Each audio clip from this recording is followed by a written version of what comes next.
So I want to ask you now about how you might get involved with a property owner when they're either looking for a new investment to buy or selling the one that they have.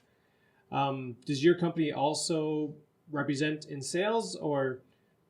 We have that option. We like to focus right now. We're just still sticking to property management, but we're here to assist them.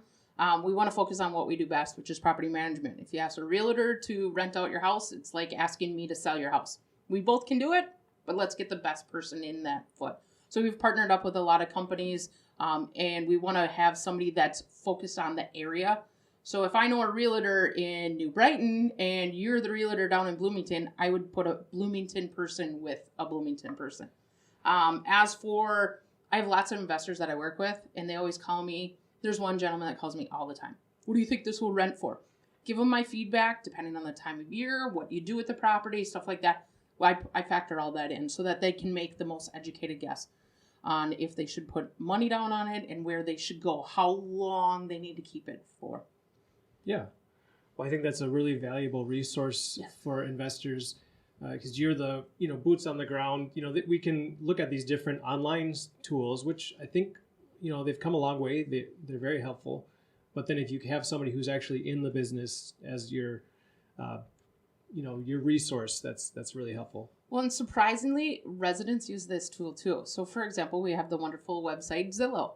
I had residents that came into a very nice brand new build that's up for rent up in Blaine, and they wanted to counter offer what we had it for rent. And I asked them, like, where did you come up with this number? And they said, well, Zillow said so. Great. And then I educated them. I took a step back out of my element and I go, okay, here's what you need to know so you don't not insult, but hurt that homeowner's feelings. Like, well, no, I should be getting this when you're actually saying, I'll offer you this. So take us through that quickly. How did you educate them in what the value should be for that rental? Yeah, I just told them you can't go off of just one website. I mean, I hate talking down about millennials, but it's whatever's right in front of them. I'm like, no, check out this website, this website, this way. These are the ones that you can lean on to find the best properties, and what's all included. Like we talked about earlier, like this one we had it listed for 25. They wanted to offer 22. And I go, well, wait, your utilities are included here, where at this property, they're not. So you're actually going to end up paying more at the other property. The same value that I give people when they're trying to figure out in between a townhome and a single family home, especially the younger generations don't realize the cost is different from a brand new build to an old house in, Northeast Minneapolis. Your utility bills are going to be very different because the technology was different there. Want to hear more on this topic?